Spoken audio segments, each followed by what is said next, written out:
let's go to verse 6. This is the second creative day. God said, "Let there be an expanse in the midst of the waters, and let it separate the waters from the waters." Now, there are many indications in the book of Genesis that in the original creation, there was a canopy. You know what a canopy is? Rich little girls in America have canopy beds. There's a covering over their bed. We call that a canopy in English. I don't know what you call it in Russian. But is it the same word? Wonderful. Hey, I know another Russian word. Okay, so early in Genesis, there are indications that there was a canopy of water over the earth. There are one or two poetic references to this after the flood, but I don't think there are any practical, objective references to it after the flood. One of the possibilities is that one way the flood came was that canopy dissipated. I know someone who actually who's an electrical engineer, who wrote a doctoral dissertation where he contended that canopy of water also was connected to the long lives of people before the flood. We're going to see these incredible, impossible today lengths of time that people lived before the flood. After the flood is over, though, it drops. It drops way down. And by the time you get to the generation of Moses, Moses wrote Psalm 90. And in Psalm 90, he says the average age is 70 or 80 years, which is pretty low. Now, Moses lived a lot longer than that himself. But what he was saying was, if you're pretty healthy and vigorous, you might live to be 80. Most people live to be about 70. And that's by the generation of Moses. So, some people think that canopy of water positively impacted the longevity of people on the earth, the number of years that they lived. But there's a separation of these waters on the second creative day. And so you've got the water beneath and you've got the sky above. God made the expanse, verse 7, separated the waters which were below from the waters above, and it was so. God called the expanse heaven. There was evening and there was morning, a second day. Verse 9. Then God said, "Let the waters below the heavens be gathered into one place, and let the dry land appear." And it was so. God called the dry land earth, and the gathering of the waters he called seas, and he saw that it was good. Then God said, "Let earth sprout vegetation, plants yielding seed, fruit trees bearing fruit in their kind, with seed in them and on the earth," and it was so. So, remember there's tohu wabohu. There's no form. That's tohu. So what does God do on the first 3 days? He gives a form to things. He gives a shape to things. So there's light, there's sky, there's earth. But on the second 3 creative days, he addresses bohu, the emptiness, the void. And he begins to fill everything. He actually, this is also form. The sun and the stars and the moon. But he localizes the light in the heavenly bodies. He fills the sky is separated from the sea. We could also put the seas here. He fills the sky and the seas with birds and fish on the 5th day. He makes the earth on the 3rd day. He fills the earth on the 6th day. We call this symmetry. In the 18th century, they wanted their rooms to be symmetrical. If you had a chair and a sofa on this side of the room, they wanted a chair and sofa on this side of the room for balance. When we say symmetry, we mean balance. So you see the balance here between the first 3 creative days and the second 3 creative days. Now there's not only balance, but there are 2 poles here.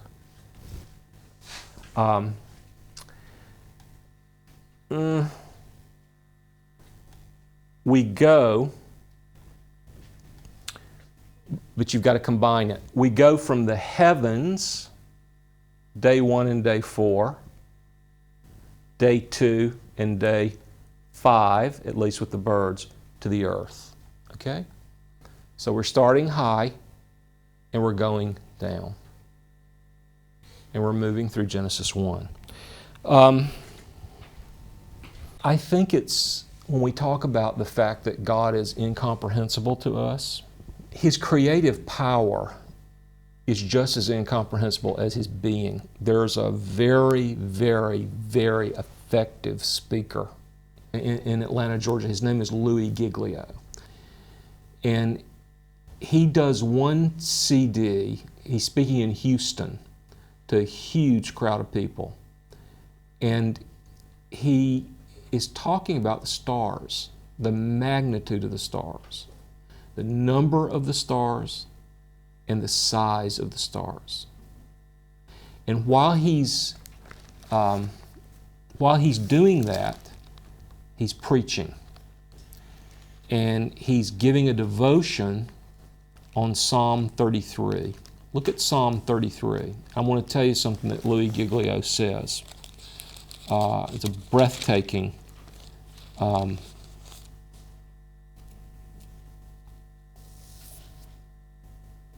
verse. Psalm 33, verse 6. By the word of the Lord the heavens were made, and by the breath of His mouth all their host. Now, host is one English word that we use poetically to mean stars. I don't know what your Russian translation says, but in some of our versions would say, by the breath of His mouth all the stars. And in this great, great message that he gives, and there are many graphics, and he shows the size of the biggest stars in comparison to the earth, in comparison to our star, the sun. And he calls God, it makes me emotional, he calls God the amazing star breather. That God breathes out the stars.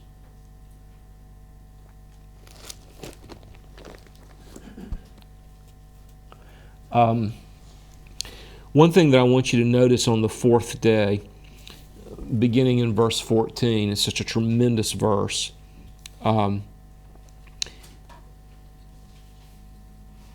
He appoints the lights in the heaven to be signs for seasons and for days and for years. Just notice that little phrase at the end of verse 16. I'm sorry, it just makes me so emotional. He made the stars also. Think about that. Oh, by the way, He also made the stars. Like it's a little thing. But you know what? There are no big things for God. God doesn't say, oh, don't bother me because I'm working on a big project now. I'm not sure I'm ever going to get through this. No. They're all the same size for God. They're all equally possible. They're all equally manageable. Because God is bigger than everything.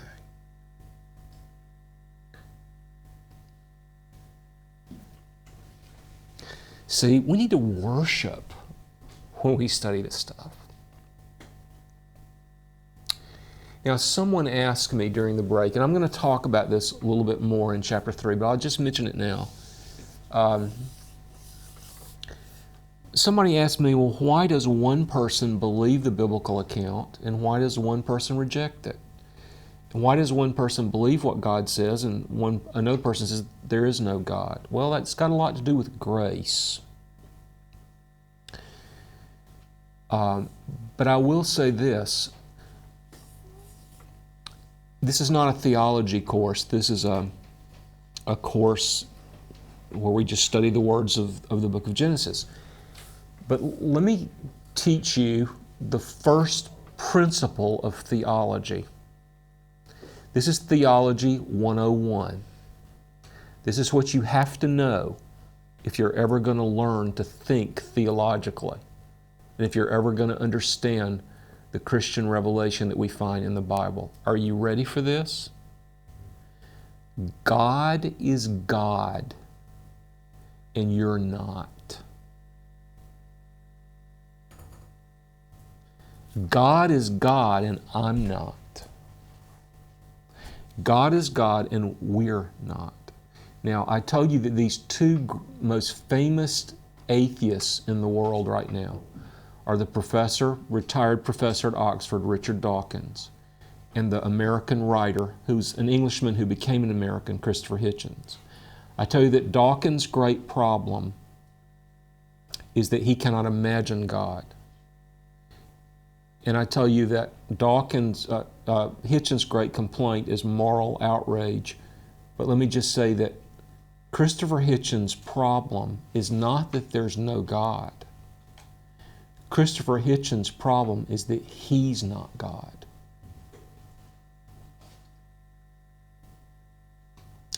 And a lot of these men are angry because God gets to decide, but they don't get to decide. And they're angry because of the way God judges the world and people in the world, and they've got a problem with that. But they don't have any problem with them judging God. They have a great problem with the Creator judging His creatures. They have no problem at all with the creatures judging the Creator. We have a saying in English, He's different not in degree, but in kind. In other words, the difference is not just in the size. The difference is in the quality and the kind of thing. We say about Shakespeare. Shakespeare is a writer who's different not in degree, but in kind. Shakespeare stands alone in English. He stands alone. We don't even know who's in second place. We only know who's in first place. Well, God is different from us, not just in size, not just in degree, but in kind. God is God, and we're not. He made us. We didn't make ourselves, and we dare not remake Him. TVS Seminary is a great way to invest in the kingdom of God. Please consider making a donation to support this effective educational and outreach ministry today. We exist upon your gracious giving. Please donate to support TVS Project's continuation and growth. For more information, visit tvsseminary.com. Okay, we're working our way through the 6 creative days in Genesis 1, and we've noted how in the first 3 days God gives form, and in the next 3 creative days God gives fullness. Verse 20 said, God said, "Let the waters teem with swarms of living creatures. Let birds fly above the earth in the open expanse of the heavens." God created the great sea monsters. You know, there are species which have not been cataloged yet. By the way, if you go to the British Museum and you have something to give to the museum, not the British Museum, the British Library, and you have something to give to the library which they want, it will be cataloged in 11 years. That's how long it takes them, because they have so many things that they're cataloging. Well, there are still things undiscovered in the world which have not been cataloged yet. They've not been named. And most of them are at the bottom of the sea. There was a president of Moody Bible Institute named Joe Stoll, a wonderful speaker. In 2005, I heard him speak in Hungary. And he was talking about a cruise that he just went on in Alaska. A cruise where you get on a ship and you sail around. And one day on the cruise, they listened to the humpback whales. And they had a lecturer. The lecturer was an evolutionist and talked about the millions of years that it took these creatures to evolve. And Joe Stoll was not trying to make any point, but he said something, and after he said that, I couldn't think about anything else for 30 minutes. I didn't hear anything else he said for the next half hour. And I started crying. Here's what he said. Here's what the lecturer said. Every humpback whale in the world sings a song. You can go to your computer right now and Google humpback whales, and you can listen to the song on your computer. Every humpback whale in the world sings a song. Every humpback whale in the world sings the same song. And the song changes 25% each year. So that by the 4th year, every humpback whale in the world is singing a different song. Now I have 2 questions. How long would it take that to develop in evolution? 3 questions. How could it be an accident? And number 3, who's the choir director?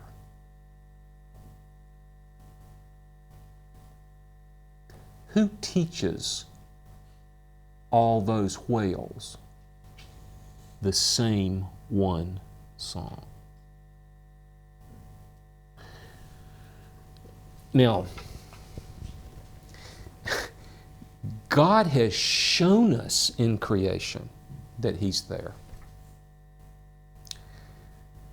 Do you know that not only are we in the only planet in the solar system that is habitable, that a human being could live on, but we're also in the only planet on the solar system where scientific discoveries could be made because of our position in the solar system. Do you know that the key to scientific discoveries is the presence of a moon? And that the key to scientific discoveries is the possibility of an eclipse.